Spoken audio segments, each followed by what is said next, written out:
Cryptocurrency and bitcoins. Is it fact, fiction, or fantasy? Fashion is always in style at St. Clair College.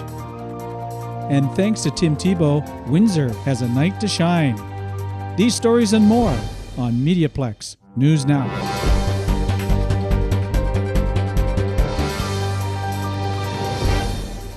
Good evening. I'm Ryan Jones and you're watching MediaPlex News Now. The country was painted with hockey jerseys on Thursday to honor those from the Humboldt Broncos hockey team who lost their lives in a tragic bus crash. Reporter Fabricio Rivera reports on businesses in Windsor who participated in Jersey Day. Residents and local businesses wear jerseys and place hockey sticks at their door to commemorate for the loss of the Humboldt County Broncos. The staff at Boston Pizza participated in the event by wearing jerseys. Shaylon Lozon says why it's important for her to wear the jerseys to honor the loss of those lives who have perished. I'm a hockey mom. Okay. Yeah, and and even if you're not a hockey mom or a sports thing, you get instant tears and you don't even know those boys, and to have anyone have to go through that pain, anywhere that you can support is what we want to do. And if it's wearing a jersey, putting the hockey stick out of the door, if I can support there to help them through. The tragedy in Saskatchewan has brought back memories to some Windsor from a similar accident back in 2005.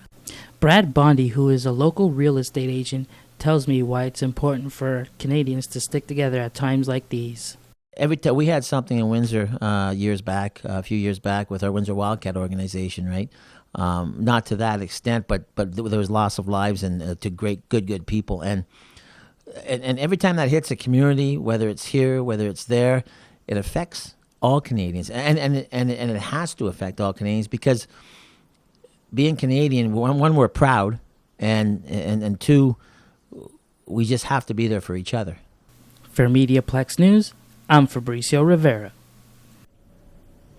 Bernard Tefal gives us an in-depth look at the legitimacy and use of currencies such as Bitcoin in this short documentary about cryptocurrency. The bank did it again, raised their costs. Transactions take ages and cross-border transfers are riddled with regulations and hidden costs. Isn't there a better way of doing it? An increasing number of people are raising this question. Cryptocurrency, best known for Bitcoin, is attempting to offer a solution. But what does it offer? It's anonymous, quick or quicker than online transactions, operates on basically incorruptible software called blockchain. It's regulated by users and not the bank or government, and up to now, not taxed. Here in Windsor, Ontario, 3 different entrepreneurs specialize in the 3 different components of cryptocurrency. All 3 got into the space because of their frustration with the banking system. But mostly, they've entered the $700 billion industry, hoping their respective efforts will unearth a digital gold mine. Kevin Roy, a builder by trade, mines cryptocurrency as a hobby. Well, mining is working for a reward. You want to plug in as much hashing power as you have, send it towards a coin, and you get compensated in that currency. Ian France markets and sells a coin called ProCurrency, created for a developing online shopping platform. For a coin to truly be successful in a currency, it needs users, usability, and a purpose. Joshua Ndolo, a University of Windsor economics graduate, launched the company Amani. They used the open source technology that underpins all cryptocurrencies called blockchain. We allow for cross-border transactions between 2 parties, and it's very economical. It costs about $3 when a bank would take $80.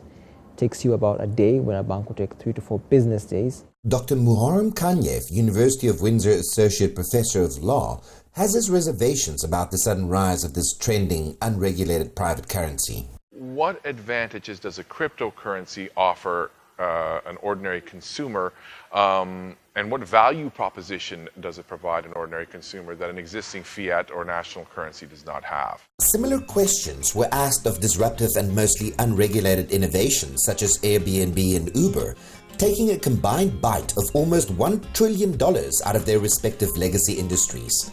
Will cryptocurrencies do the same to the banking system? Cryptocurrency is not the first private currency, and there's a reason why they vanished. Why did government get into the currency producing business in the first place? Government didn't get into this business because they wanted to get into this business or curb freedoms. They had to get into this business because there was too much economic uncertainty involved with private currencies in the past. If it bothers you, paying 40 cents for a cup of coffee in the morning and $4 that same afternoon, advocates for cryptocurrency won't just say you're getting it wrong. They'll say you're just not getting it. Let's take a step back. Where does cryptocurrency come from and how does it work? We'll use Bitcoin as an example. A number of Bitcoins were released by the maker. As the coins are traded, the transactions are encrypted onto a ledger. The process of encryption is performed by miners, whose computers solve these encryption problems called hashes. The computer that solves the transaction block first is rewarded for its efforts with a predetermined amount of Bitcoin. The transaction blocks on Bitcoin take a minimum of 10 minutes to solve. To create a fake one, you'll need to start right from the beginning. It can never catch up to the one everyone agrees is the right one. Roy grew a profitable mining operation. The equipment he bought online with digital currency with proceeds from mining. Yeah, well, I just mine whatever's most profitable at the time. There's a calculator online. Basically, it tells me what's most profitable like at that moment. He's been averaging around $1,200 per month. Roughly 25% goes towards electricity. As long as I've been in it, it's profitable. You can make 10 times the profit one day, and then a month later, you're making a tenth. It's pretty much a game of throw the most hardware and money at it and you get a return. It was essentially designed to serve the interests of vendors. Roy doesn't agree with Kanyev that it's all a vendor-centric model with little or no value to the average customer. But then Roy isn't the average customer. So if I want to go out for dinner, I can go on a site called coincards.ca and buy a gift card for just about anywhere in Canada with crypto. Restaurants, Home Depot, bookstores. Bitcoin only has value because people decide it has value. No one understands this better than entrepreneur Ian France. Now it's just a matter of being able to implement a day-to-day currency that people can use. There's 1,500 coins that are sitting out there, and I would venture to say that 1,400 plus are crap. The iPro network sells incentivized investor packages ranging from $100 to $6,000. Half of the value of your investment is given back to you in the form of pro currency. Investors are educated in how to open online storefronts where the pro currency is slowly introduced in the form of a rebate system. They've combined this currency with the education to teach people to open their own stores, accept the coin as well, along with all the major retailers.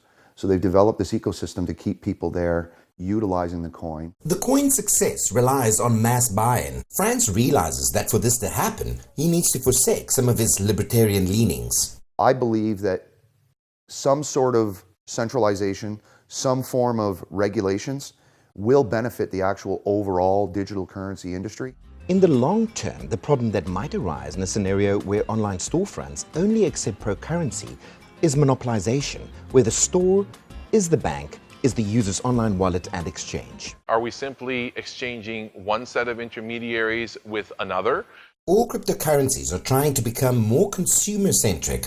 A central characteristic of technological development, however, is its unpredictability. There's a development of blockchain technology which is something quite apart from the cryptocurrency aspect. And I think that is what is going to have more staying power in the long run.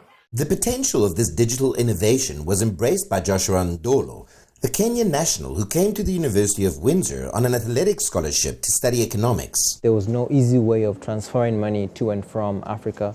So I said, why not just try and build an app by myself with my friends? And that led to Amani. Clients have jumped at the chance of doing cheap blockchain-supported transactions on their platform.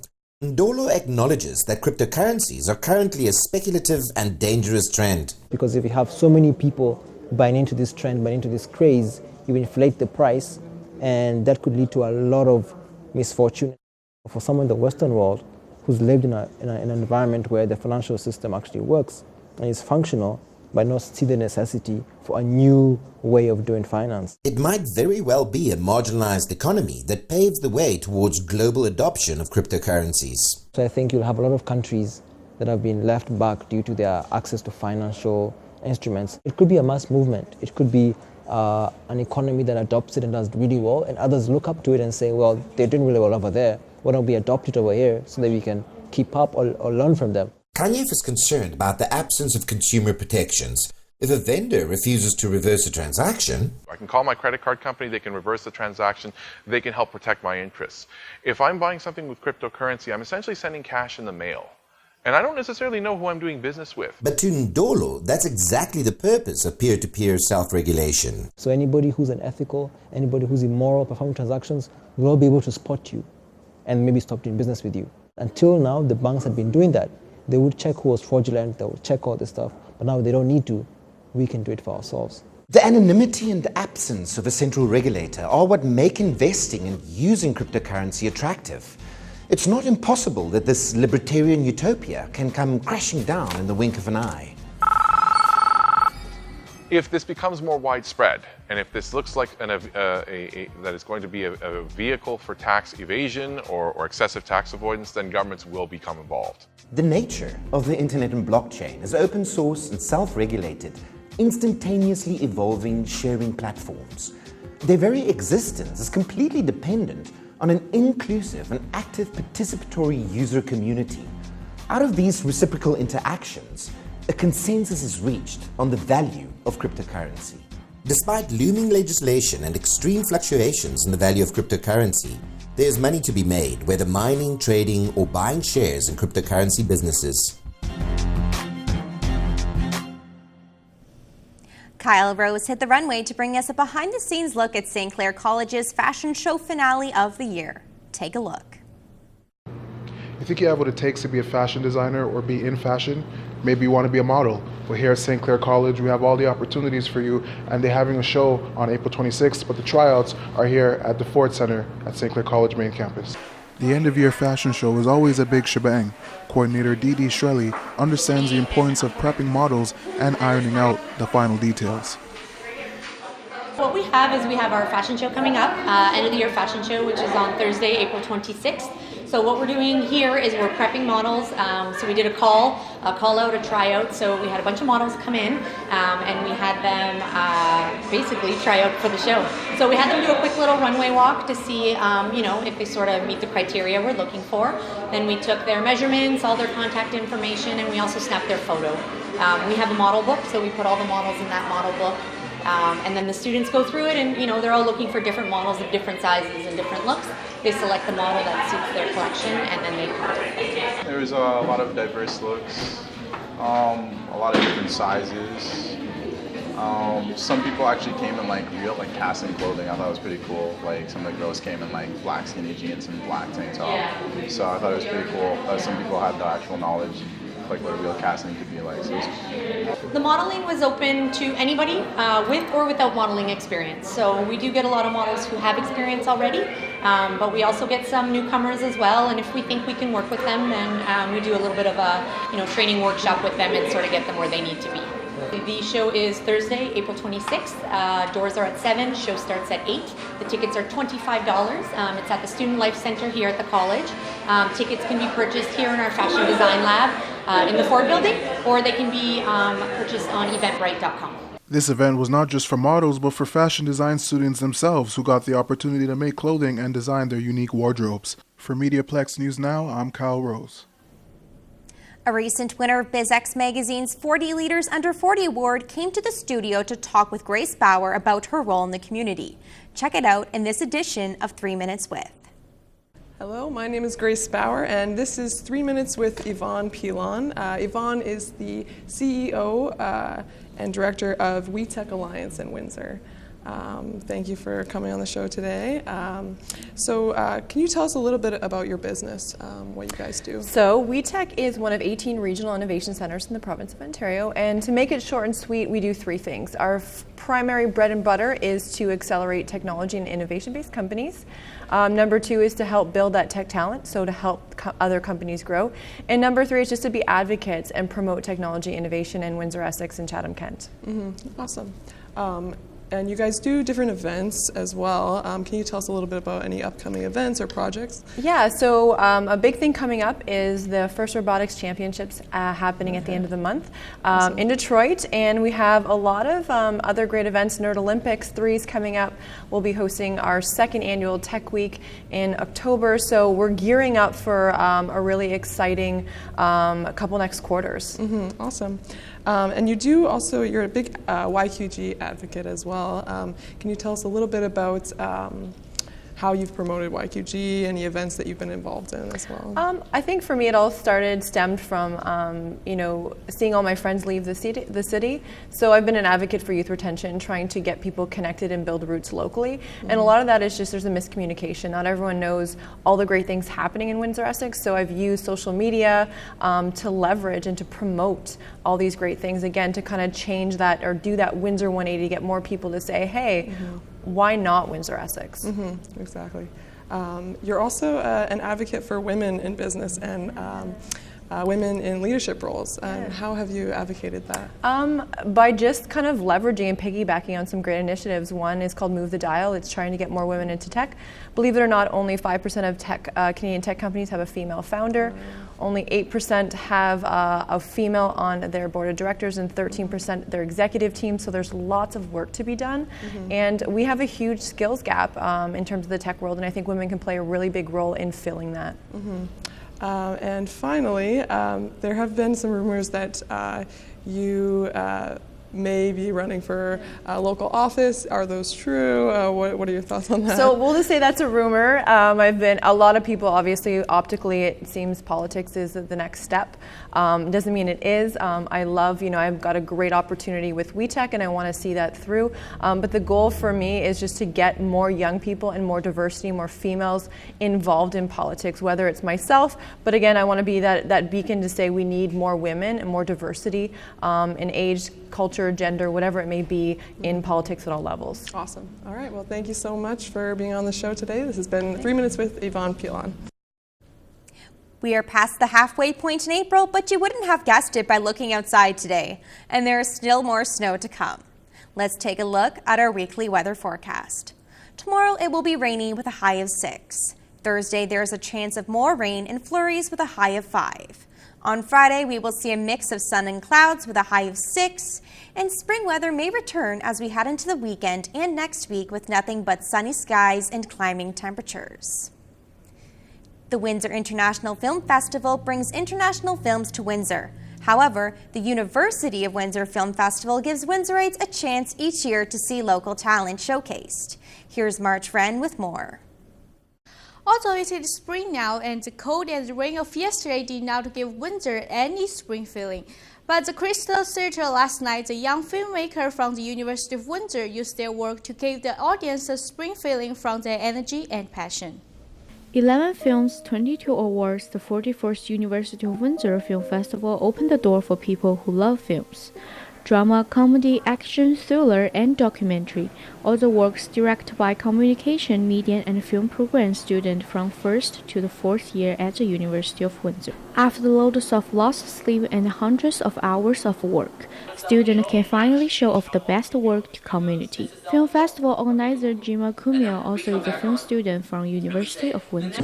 The film festival is so important to the University of Windsor because it shows off the talent of its students. It allows the students to show off their work and show off what the University of Windsor has to offer. We actually have really great equipment and talent, and it's just nice to present it for Windsor.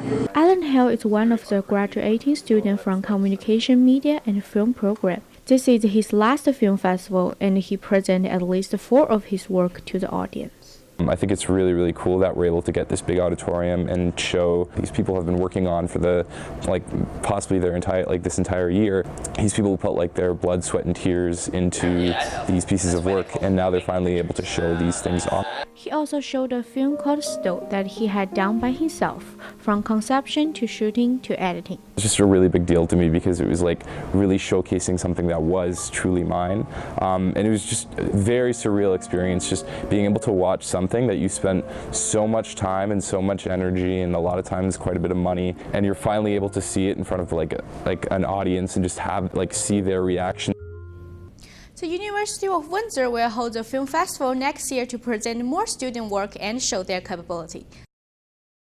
Xander Kelly sat down with a member of the Rotary Club of Windsor to talk about what they do in the community and a special event coming up soon. Find out more in this edition of 3 Minutes With. Hi, welcome to 3 Minutes With. My name is Xander Kelly. I'm here in the studio with Maureen Lucas, the chair of the Centennial Committee for Rotary 1918. Thank you for being in the studio, Maureen. My pleasure. Now, for those in the audience who live in Windsor and don't know, tell us a little bit about Rotary 1918. Well, Rotary is one of millions of service clubs around the world, and our goal is to do good in both in our communities, locally, and all over the world. So our club, 1918, was started in 1918, so we're celebrating our centennial 100th party. Which leads right into my next question, the Centennial Committee. What do you guys have planned for your 100th anniversary? So we have a lot of things planned, a lot of projects, a lot of events. We've got a gala, we had a kickoff luncheon, but I think what we're really proud of is some of the projects that we're doing. We finished off the hub out in Essex County, so that's going to make life better in the county for people walking and riding their bikes. And our big project is here downtown, the Rotary Centennial Plaza, and it's right down at the water, and we're really excited because it's this close to being done. And you're leading right into my next question. Tell us about the design of this plaza. Well, there's been a lot of work. It's a partnership with the City of Windsor and our Rotary Club.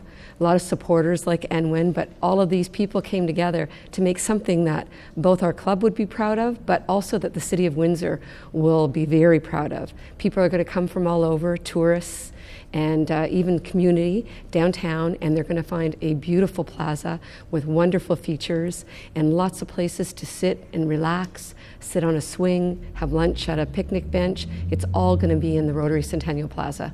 Early on, right when it was announced, I heard some concerns about parking because you're kind of putting it right on top of a parking lot, or what was a parking lot. Are there any real concerns regarding parking in the future, projects like the carnival that comes around every year? Any real concerns there? I don't think it took up that much parking, and what it will give back, the walking area. So once people get downtown, there's lots of different places to park, and once you're there, what was really missing was a place to sit and relax, beautiful green space, and some place to sit and enjoy the view of the river. So that's what we're offering instead of parking. Now, we've had a very weird weather the last month or two. Is that impacting our progress? Are we still going to be on that deadline? Everybody's trying to make that deadline work. There's a lot of things. We have a big event planned for the grand opening, May 12th, and so we're hoping everything comes together. I know that the city is working really hard to have the completion date on time. We all want this to be a win-win for May 12th. All right. Tell us a little bit more about other partnerships you have going right now.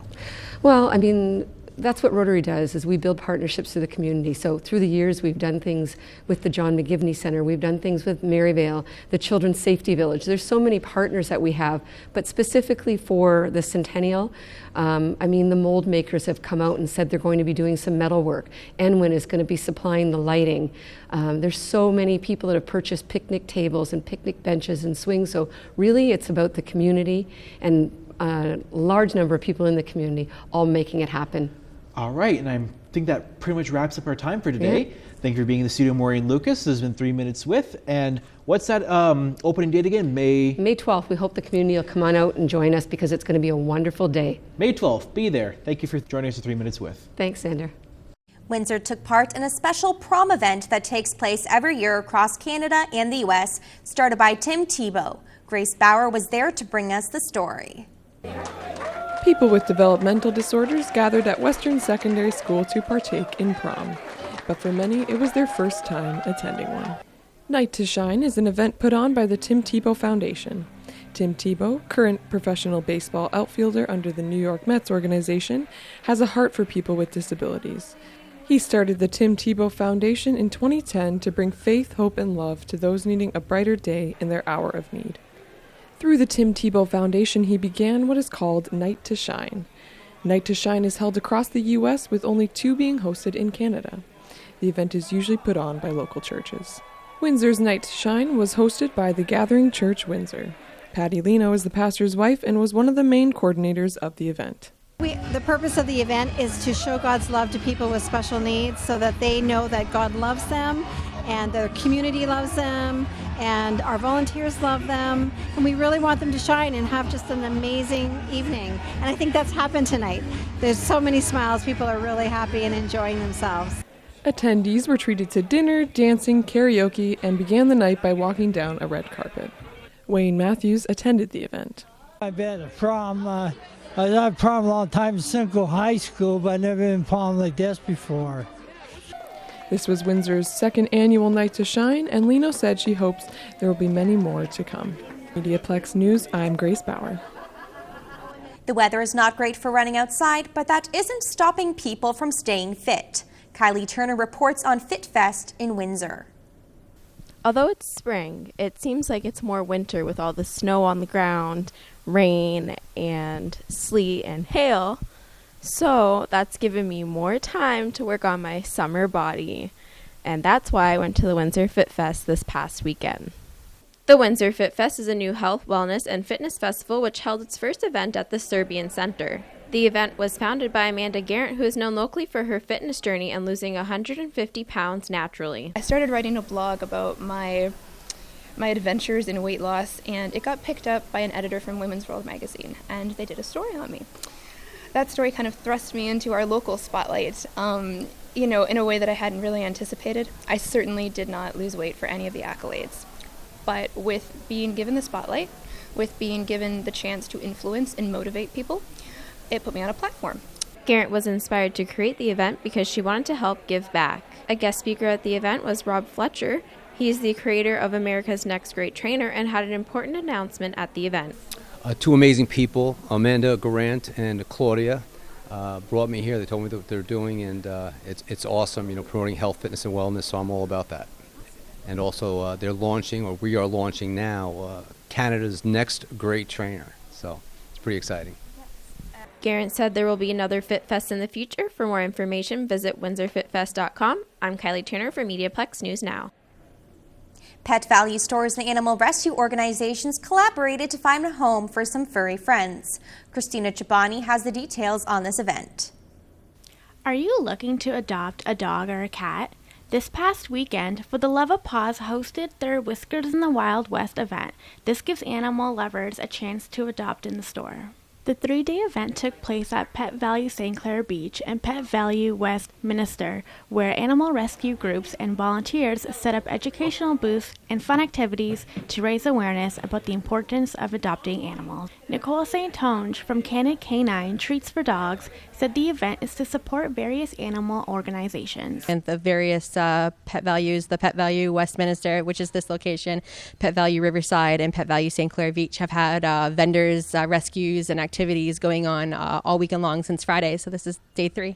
The event also raises awareness for the nonprofit organizations that are looking to find dogs and cats a home after being abused or abandoned. It's like a win-win situation, right? So when you adopt a cat, Pet Value, and I think all pet stores should be doing this, because it's business for them. People have to buy the litter, the food, the pans, the toys.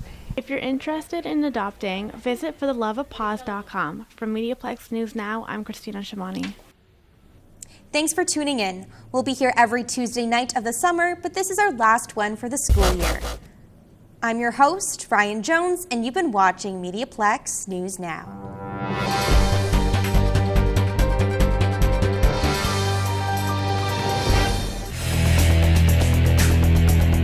MediaPlex News Now is a production of the St. Clair College Journalism Program.